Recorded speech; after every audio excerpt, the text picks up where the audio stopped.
সাকিব আল হাসানকে দেশে এনে সসম্মানে খেলতে দেওয়া হোক।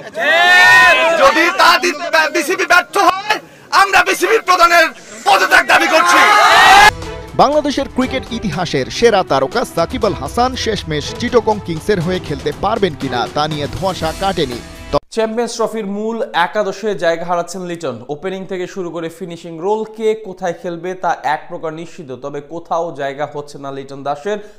আসসালামু আলাইকুম প্রিয় দর্শক, সাকিব আল হাসানকে বিপিএল এ দেখতে না পেলে এবারের বিপিএল বয়কটের কঠিন হুঁশিয়ারি সাকিব ভক্তদের। আসন্ন বিপিএল ঘিরে সাকিব আল হাসানকে দেশে ফেরাতে আবারও 4 দফা দাবি নিয়ে মাঠে নেমেছে সাকিবিয়ানরা। সেই সাথে সাকিববিহীন বিপিএল বয়কটের ডাক দিয়ে আবারও পুনরায় স্টেডিয়ামের সামনে আন্দোলনে সাকিব ভক্তরা। এদিকে চ্যাম্পিয়ন্স ট্রফি থেকে দল থেকে বাদ পড়তে যাচ্ছেন লিটন কুমার দাস। প্রিয় দর্শক, এবারের বিপিএলে আপনি কি সাকিবকে দেখতে চান? তাহলে ভিডিওতে একটি লাইক করে কমেন্টে জানিয়ে দিন বিপিএলে সাকিবকে দেখতে চাই। তাহলে চলুন সাকিবের সম্পর্কে বিস্তারিত জেনে আসি বাকি রিপোর্টে। বাংলাদেশের ক্রিকেট ইতিহাসের সেরা তারকা সাকিব আল হাসান শেষমেশ চিটাগং কিংসের হয়ে খেলতে পারবেন কিনা তা নিয়ে ধোঁয়াশা কাটেনি। তবে জাতীয় দলের আরেক তারকা তামিম ইকবাল এবারও ফরচুন বরিশালের কাণ্ডারি। দারুণ ফর্ম নিয়েই বিপিএল এর ময়দানে নামার আভাস দিয়ে রেখেছেন খান সাহেব, কারণ এনসিএল এ তার 4 ইনিংসে 190 রান, স্ট্রাইক রেট 150+। ফাইন্যান্সিয়ালি একটু ডিফিকাল্ট সিচুয়েশন, এটা আমরা সবাই জানি, যেহেতু আমরা সবাই বাংলাদেশে থাকি। স্পন্সর খুব সহজ হচ্ছে না আর কি আমাদের।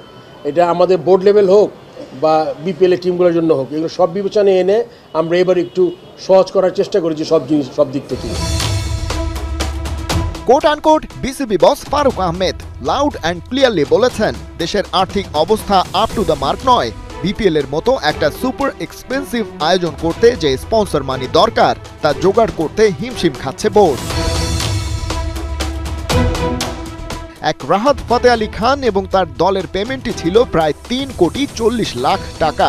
সব মিলিয়ে বিপিএল এর প্রচারণায় খরচ হচ্ছে 7 কোটি, যার মধ্যে রয়েছে 3 শহরে মিউজিক ফেস্ট, তারুণ্য উৎসবের লোগো ও বিপিএল মাস্কাট উন্মোচন, বিপিএল অফিসিয়াল থিম সং ও গ্রাফিতির আনুষ্ঠানিক প্রকাশনা, 3 শহরে জায়ান্ট বেলুন প্রদর্শন, সোশ্যাল মিডিয়া ইনফ্লুয়েন্সার ক্যাম্পেইন এবং বিপিএল এর 7টি ফ্র্যাঞ্চাইজি শহরে টুর্নামেন্টের ট্রফি ও মাস্কাট ট্যুর সহ আরও অনেক কিছু।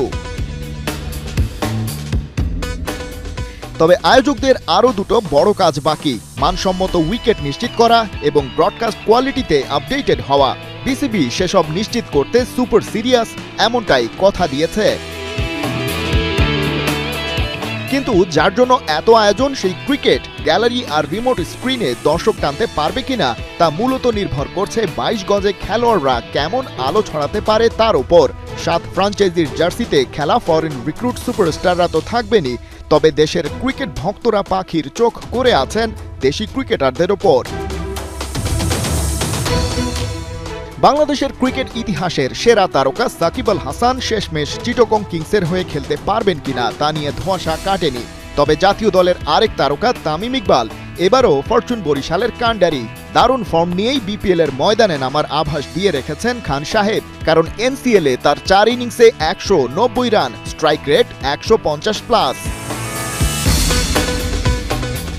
তামিমের সাথে আরও 2 সিনিয়র ক্যাম্পেইনার মুশফিক মাহমুদুল্লাহ রিয়াদের ফ্যানবেজও হবে বরিশালের ডাইহার্ড সমর্থক। তবে তারুণ্য উৎসবের অংশ এই বিপিএলে আলাদা নজর থাকবে ইয়াংস্টারদের দিকেও। সদ্য শেষ হওয়া এনসিএল টি20-র ফাইনালে হারলেও ঢাকা মেট্রো ক্যাপ্টেন নাইম শেখ হয়েছেন আসরের সেরা ব্যাটার।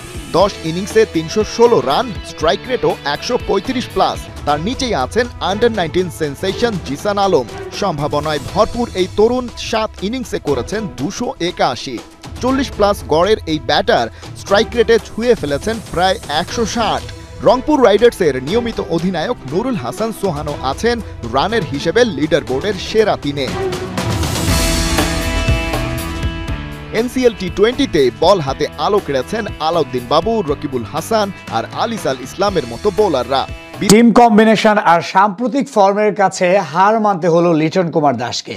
সাদা বলে ব্যাট হাতে লিটনের জন্য এ বছরটা কাটছে যেন বিভীষিকা হয়ে। 2 বছর আগেই টেস্ট ও ওয়ানডে 2 ফরম্যাটে করেছিলেন দেশের হয়ে সর্বোচ্চ রান। তবে এখন এই সবকিছুই যেন সোনালী এক অতীত। বর্তমান সময়ে লিটন দিনকে দিন নিজেকে বানিয়ে ফেলছেন জাতীয় দলের বোঝা, হোক সেটা ওয়ানডে কিংবা হোক টি20। সাদা বলে খেলা মানেই লিটনের কপালে দুশ্চিন্তার ভাঁজ। এবছর ওয়ানডেতে 5 ম্যাচ খেলা লিটন 0 রানেই বিদায় নিয়েছেন 3 বার, বাকি 2 ম্যাচে রান করেছেন মাত্র 6।